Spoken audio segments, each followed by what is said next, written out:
June மாதம் வெறும் ஒரு வார எக்ஸ்பெரிமெண்ட்டுக்காக விண்வெளிக்கு போன சுனிதா வில்லியம்ஸ் இப்போ வரைக்கும் அங்கே தான் மாட்டியிருக்காங்க.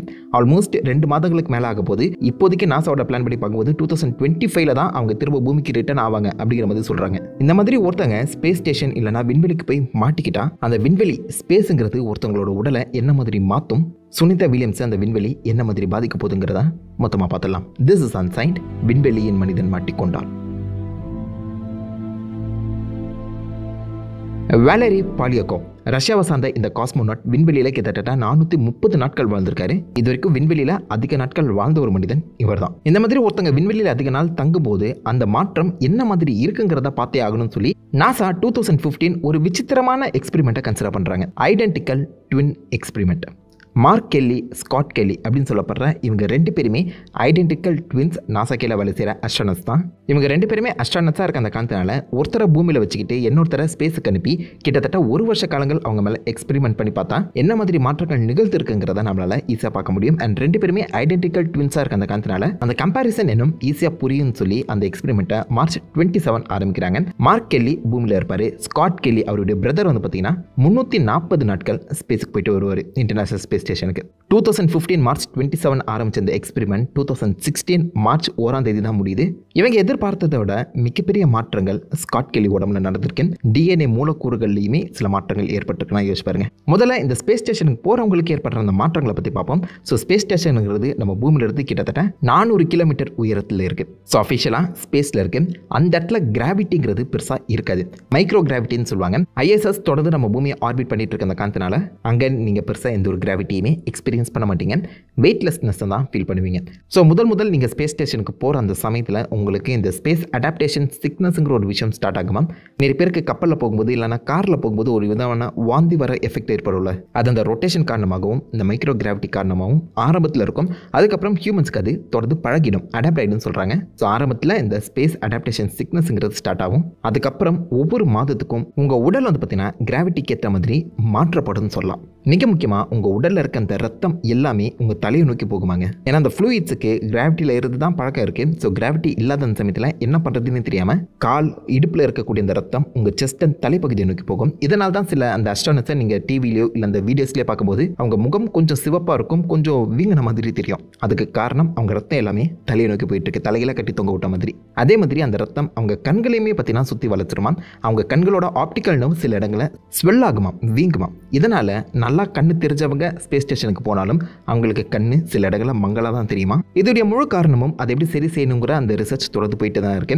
பூமிக்கு திரும்ப ரிட்டர்ன் ஆன அப்புறம் அந்த ஸ்வெல்லிங் கம்மியாயிடும். பட் இவங்க தொடர்ந்து ஸ்பேஸ்லேயே இருக்க மாதிரி இருந்துச்சுன்னா இந்த எஃபெக்ட் பெர்மனெண்ட்டாக மாறதுக்கான வாய்ப்புகளும் இருக்கா. பாடி பில்ட் பண்ணணும்னு நினைக்கிறவங்க ஸ்பேஸ்க்கு மட்டும் போயிடாதீங்க. ஏன்னா போன் டென்சிட்டி அண்ட் மசில் மாசை தொடர்ந்து நீங்கள் லூஸ் பண்ணிக்கிட்டே இருப்பீங்க. மாதத்துக்கு 1% முதற்கொண்டு போன் டென்சிட்டி குறைங்கிற மாதிரி சொல்கிறாங்க. இதை கட்டுப்பாட்டில் வைக்கிறதுக்காகவே ஒரு நாளைக்கு 2 to 3 மணி நேரங்கள் தொடர்ந்து எக்ஸசைஸ் பண்ணிகிட்டே இருப்பாங்களாம். எண்டூரன்ஸ் ட்ரைனிங்கிறது ஸ்பேஸ் ஸ்டேஷனில் மஸ்ட்டாக பண்ணியே ஆகணும். நீங்கள் ஒரு நாள் மிஸ் பண்ணால் கூட மசில் மாசுங்கிறத லூஸ் பண்ணுவீங்களாம். உங்கள் உடம்புல இருக்கக்கூடிய ரத்தம் அண்ட் ஃப்ளூயிட்ஸ் வந்து பார்த்தீங்கன்னா ஒழுங்காக அந்த வெயிட்லெஸ்னஸ் காரணமாக ஈஸியாகவே ட்ராவல் ஆகக்கூடிய அந்த காரணத்தினால உங்கள் ஹார்ட்டோட வேலைங்கிறது கொஞ்சம் வீக் ஆகும்னு சொல்லப்படுது. வழக்கத்தை விட ஹார்ட்டோட சைஸுங்கிறதும் சுருங்கிறதுக்கான வாய்ப்புகள் இருக்குது. கிராவிட்டியை எதிர்த்து அந்த பிளட் அதிகமாக பம்ப் பண்ணுங்கிற அவசியம் இல்லைல்ல. ஸோ கார்டியோவாஸ்குலர் சிஸ்டத்துலையுமே மிகப்பெரிய மாற்றங்கள் ஏற்படுமா. பூமிக்குள்ளே இருக்கவங்களோட பூமிக்கு வெளியில் இருக்க அந்த அஸ்ட்ரானட்ஸ் அதிகமான ரேடியேஷனால் தாக்கப்படுவாங்க. 10% அதிகமான ரேடியேஷன் அவங்கள தாக்குங்கிற மாதிரி சொல்லப்படுது. கண்ணை மூடினீங்கன்னா கண்ணில் அந்த ரேடியேஷன் பட்டு அங்கே ஃப்ளாஷில் வந்து ஏற்படுவாங்க. இது பல அஸ்ட்ரானட்ஸோட தூக்கத்தையுமே கெடுத்திருக்கு. முக்கியமாக அந்த சர்க்கேடியன் ரிதம் சொல்லுவாங்க. நம்ம நைட்டு தூங்கி காலையில் எழுச்சிக்கிறோம்ல, இந்த மாதிரி அந்த ஸ்லீப் சைக்கிளுங்கிறதும் ஸ்பேஸ் ஸ்டேஷனில் மிக பெருசாக பாதிக்கப்படுறதுங்கிறத கண்டுபிடிச்சிருக்காங்க. பட் இது எல்லாத்தையுமே தாண்டி ஒரு நல்ல விஷயம் என்ன தெரியுமா, நீங்கள் பூமியில் இருக்கிறத விட ஸ்பேஸில் அதிகமாக வளருவீங்க.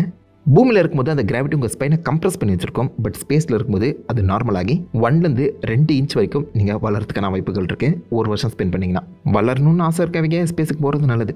இத்தனை விஷயங்களுக்கு ட்ரெயின் ஆகி போகிற பல அஸ்ட்ரானட்ஸ் என்ன மாதிரி எக்ஸ்பீரியன்ஸ் பண்ணுறாங்க அண்ட் என்னென்ன மாற்றங்கள் இதெல்லாம் உண்மையாக நடக்குதான்னு சொல்லி பார்க்கறதுக்காக நாசா 2015 ஐடென்டிக்கல் ட்வின் எக்ஸ்பெரிமெண்ட்டை கன்சிடர் பண்ணி மார்க் கெல்லி அண்ட் ஸ்காட் கெல்லியை சூஸ் பண்ணி அதில் ஸ்காட் கெல்லி கிட்டத்தட்ட 1 வருஷங்கள் 340 நாட்கள் ஸ்பேஸ் ஸ்டேஷனில் ஸ்பெண்ட் பண்ணி திரும்ப பூமிக்கு ரிட்டர்ன் ஆகிறாரு.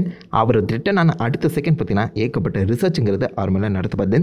முக்கியமாக அந்த ஹைட் டிஃப்ரென்ஸ் ஏதாவது உண்மையான்னு சொல்லி செக் பண்ணி பார்த்துருக்காங்க. அவர் பூமியில் இருந்ததை விட ஸ்பேஸுக்கு போயிட்டு ரிட்டர்ன் ஆன அப்புறம் 5 சென்டிமீட்டர் வளர்ந்துருந்தாராங்க. அவர் ஐடென்டிக்கல் ட்வின்னை காட்டிலும் 5 சென்டிமீட்டர் வளர்ந்துருக்காரு.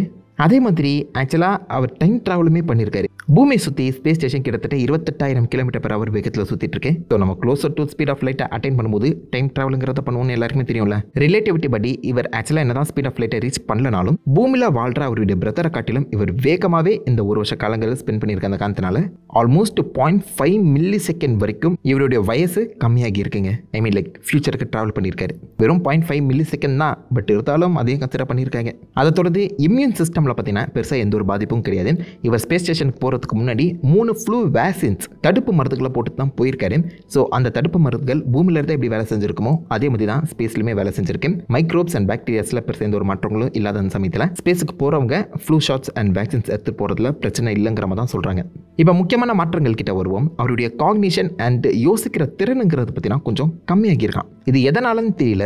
பூமியில் இருக்கும்போது அவரும் தம்பியும் ஈக்குவலாக தான் இருந்திருக்காங்க. பட் அவர் ஸ்பேஸ்க்கு போயிட்டு ரிட்டர்ன் ஆன அப்புறம் 7% அவருடைய அந்த யோசிக்கிற திறனுங்கிறது குறைஞ்சிருக்க மாதிரி சொல்லப்பட்டது. மேபி அங்கே இருக்க கிராவிட்டி இதுக்கு காரணமாக அமையலாம். ஏன்னா அந்த மாதிரி ஸ்பேஸுக்கு போயிட்டு ரிட்டர்ன் ஆகக்கூடிய பல அஸ்ட்ரானட்ஸ் பூமியில் வந்துட்ட அப்புறமும் ஸ்பேஸில் இருக்கும்போது தான் யோசிச்சுட்டு இருப்பாங்க. ஜீரோ கிராவிட்டியில் அவங்க பெண்ணை லைக் கீழே போடணுங்கிற அவசியம் இல்லை. பட் பூமிக்கு ரிட்டர்ன் ஆன அப்புறம் அந்த பெண்ணை கீழே போடுற மாதிரியும் கப்பை கீழே போடுற மாதிரியும் அவங்களுடைய அந்த ரிஃப்ளெக்ஸஸ்ங்கிறது பார்த்தீங்கன்னா கொஞ்சம் கம்மியாகி இருக்கு. பட் இது காலப்போக்கில் சரியாகவும் செஞ்சிருக்கு. பட் இனிஷியலாக பார்க்கும்போது 7% அவருடைய காக்னிஷன் எபிலிட்டிங்கிறது கம்மியாகி இருக்கு. அது மட்டும் இல்லாமல் டிஎன்ஏல ஒரு மாற்றம் இருக்குன்னு சொன்ன பார்த்திங்களா. ஸ்பேஸில் இருக்கும்போது நம்ம ஸ்காட் கெல்லியோட அந்த டெலோமியஸ் லென்த்துங்கிறது அதிகமாக இருக்கு. டெலோமியஸ்ங்கிறது நம்ம டிஎன்ஏவோட முடிவில் இருக்கக்கூடிய ஒரு ஸ்பெஷல் ஃபீச்சர். இந்த டெலோமியரோட லென்த்து நம்மளுக்கு எந்த அளவுக்கு அதிகமாக வயசாகுதோ அந்த அளவுக்கு குட்டியாக்கிட்டே போகுமா. அந்த வகையில் ஸ்பேஸில் இருக்கும்போது ஸ்காட்டோட அந்த டெலோமியருங்கிறது கொஞ்சம் லென்த்தன் ஆகியிருக்கு. அவர் பூமிக்கு ரிட்டர்ன் ஆன உடனே அது குட்டியாகிருக்கு. அப்படி இருக்கும்போது ஸ்பேஸில் இருக்கவங்க உண்மையாகவே அதிக நாட்கள் வாழ்வாங்களா, லாங் டேர்ம் ஹெல்த்தை இது பாதிக்காதான்னு சொல்லி பார்த்தீங்கன்னா தொடர்ந்து ரிசர்ச் பண்ணிட்டு இருக்காங்க. ஸோ டெலோமியர் லென்த்தில் ஒரு மாற்றம் நிகழ்ந்திருக்கு. ஜீன் எக்ஸ்பிரஷனில் சில மாற்றங்கள் ஏற்பட்டிருக்குன்னு சொல்கிறாங்க. இவங்க நோட் பண்ணதை விட 5 to 6% சில மாற்றங்கள் நடந்திருக்கு ஜீன் லெவலில். அண்ட் அது பெர்மனன்ட் டேமேஜாகவும் இருக்க மாதிரி சொல்கிறாங்க. நம்ம ஸ்காட் கெல்லியோட மொத்த பாடி மாஸே கிட்டத்தட்ட 7 to 8% பார்த்தீங்கன்னா கம்மியாகியிருக்கான். பட் இது ஆப்வியஸாக அவர் வந்து ஸ்பேஸில் அதிகமான எக்ஸசைஸ் பண்ணியிருப்பாரு. டயட்ரிங்கிறது கம்ப்ளீட்டாக மாறி இருக்க அந்த காரணத்தினால அதனால் கூட நிகழ்ந்திருக்கலாம்ங்கிற மாதிரி சொல்லப்படுது. இந்த மாதிரி ஸ்பேஸுக்கு போயிட்டு ரிட்டர்ன் ஆகக்கூடிய அஸ்ட்ரானட்ஸோட நீங்கள் என்ட்ரிங் கிளிப்ஸை பார்த்தீங்கனாலே தெரியும். சில அஸ்ட்ரானட்ஸ் இந்த மாதிரி மயங்கி கீழே வந்துருவாங்க. சில அஸ்ட்ரானட்ஸ் எல்லாம் ஆக்சுவலாக நடக்கவே முடியாது, பேசவும் முடியாது. ஸோ அந்த அளவுக்கு ஒரு டிஃப்ரெண்ட்டுங்கிறது அந்த ஸ்பேஸ் கிராவிட்டி நம்ம கிராவிட்டிக்கு இருக்கதாங்க செய்யுது. ஸோ எந்த அளவுக்கு நீங்கள் அதிகமாக ஸ்பேஸில் டைம் ஸ்பெண்ட் பண்ணுறீங்களோ டக்குன்னு நீங்கள் பூமிக்கு ரிட்டர்ன் ஆகும்போது அந்த கிராவிட்டி சேஞ்சுங்கிறது உங்களுடைய மனநிலைமையும் உங்கள் பாடியும் சில இடங்களை அஃபெக்ட் பண்ண தான் செய்யும். பட் காலப்போக்கில் இந்த சேஞ்சுங்கிறது பார்த்தீங்கன்னா பூமிக்கு ஏற்ற மாதிரி திரும்பவும் அடாப்ட் ஆகிடும். ஆக்சுவலாக நம்ம பாடி ஸ்பேஸ் அண்ட் பூமி ரெண்டுத்துக்குமே பார்த்தீங்கன்னா ஈக்குவலாக அடாப்ட் ஆகிட்டே தான் இருக்குது. ஒரு வருஷ கேப்லேயே இந்த அளவுக்கு மாற்றங்கள் ஸ்காட் கெல்லி உடம்புல நடக்கும்போது நம்ம இங்கிறது ஆக்சுவலாக மார்ஸ் செவ்வாய் கிரகத்துக்கு போகிறதுக்காக பிளான் பண்ணிட்டு இருக்கோம். அதுக்கு எப்படியும் 3 to 4 years ஆகும் ட்ராவலிங் முடிக்க. அண்ட் அந்த செவ்வாய் கிரகத்தோட கிராவிட்டியுமே கம்ப்ளீட்டாக வேறு மாதிரி இருக்குது. அந்த காரணத்தினால லாங் டேர்ம் டேமேஜஸ்ங்கிறது எர்த் கிராவிட்டிலேருந்து ஷிஃப்ட் ஆகும்போது கண்டிப்பாக நடக்குங்கிறது தான் டெக்னிக்கலாக அந்த டெஸ்ட்டோட ரிசல்ட்னே சொல்லலாம். பட் இது எப்படி சரி செய்யணுங்கிறதையுமே தொடர்ந்து நாசா ஆராய்ச்சி பண்ணிட்டு இருக்காங்க. இப்போதைக்கு சுனிதா வில்லியம்ஸ் ஆல்மோஸ்ட் லைக் ஒரு 2 months மேலே வந்து பார்த்தீங்கன்னா ஸ்பேஸில் மாட்டியிருக்காங்க. அண்ட் பாசிபிளி இது 8 months மாறதுக்கான வாய்ப்புகளும் இருக்குது. 2025 தான் சுனிதா வில்லியம்ஸ் திரும்ப பூமிக்கு ரிட்டர்ன் ஆவாங்க அப்படிங்கிற மாதிரி சொல்லப்படுது. ஆல்ரெடி சூப்பர் எக்ஸ்பீரியன்ஸ்டாக இருக்க சுனிதா வில்லியம்ஸால் இதை ஒழுங்காக ஹேண்டில் பண்ண தான் முடியும். பட் அவங்க எக்ஸ்பெக்ட் பண்ணி போனது இது கிடையாது. யோசிச்சு பாருங்க, 8 நாள் மிஷனுங்கிறது 8 months மாறும்போது அவங்க மனநிலைமையும் சில இடங்களில் பாதிக்கப்பட தானே செய்யும். ஏன்னா தான் ஃபிசிக்கல் சேஞ்சஸ்ங்கிறத நம்ம இந்த மாதிரி நாசா டெஸ்டிங் மூலியமாக கண்டுபிடிச்சாலும் மனதளவில் சில மாற்றங்கள் கண்டிப்பாக ஒவ்வொரு அஸ்ட்ரானட்ஸுக்கும் நடக்க தான் செய்யும். அந்த ஒரு ரிசர்ச் பாசிபிள் இப்போதைக்கு நம்ம சுனிதா வில்லியம்ஸ் மேலே கூட நடத்தப்படலாம். லைக் இப்போதைக்கு அவங்க வேறு வழியில் 8 months தான் தங்கி ஆகணும்னு சொல்லும்போது அவங்க எக்ஸ்பெக்ட் பண்ணி போனதை விட மனதளவில் சில மாற்றங்கள் ஏற்படுறதுக்கான வாய்ப்புகள் இருக்கு. இதுவுமே ஒரு ரிசர்ச்சாக மாறதுக்கான வாய்ப்புகளும் அதிகமாக இருக்குது. சுனிதா வில்லியம்ஸ் சப்போஸ் 8 months கழிச்சு வர மாதிரி இருந்துச்சுன்னா கண்டிப்பாக உங்களுடைய போன் டென்சிட்டி அண்ட் மசில் மாஸில் மிகப்பெரிய மாற்றங்கள் இருக்க தான் போகுது. ஜீன் எக்ஸ்பிரஷன் நம்ம ஸ்காட் கெல்லி மாதிரி ஒரு 7% மாறதுக்கான வாய்ப்புகள் அதிகம். ஸ்காட் கெல்லி மாதிரி மேபி லைக் ஒரு 2 inches அவங்க உயரலாம். இதை தாண்டி பெருசாக பெர்மனன்ட் டேமேஜுங்கிறது எதுவுமே நடக்கிறதுக்கான வாய்ப்புகள் கிடையாது. பிகாஸ் அஸ்ட்ரானட்ஸ் இது எல்லாத்துக்குமே ப்ரிப்பேர் ஆகி தான் போவாங்க. சுனிதா வில்லியம்ஸும் அந்தளவுக்கு ஸ்ட்ராங்கான ஒரு அஸ்ட்ரானட் தான், பிரச்சனை இல்லை. கூடிய சீக்கிரம் அவங்க திரும்ப வந்துடுவாங்க. Stay strong Sunita Williams. This is ancient signing of.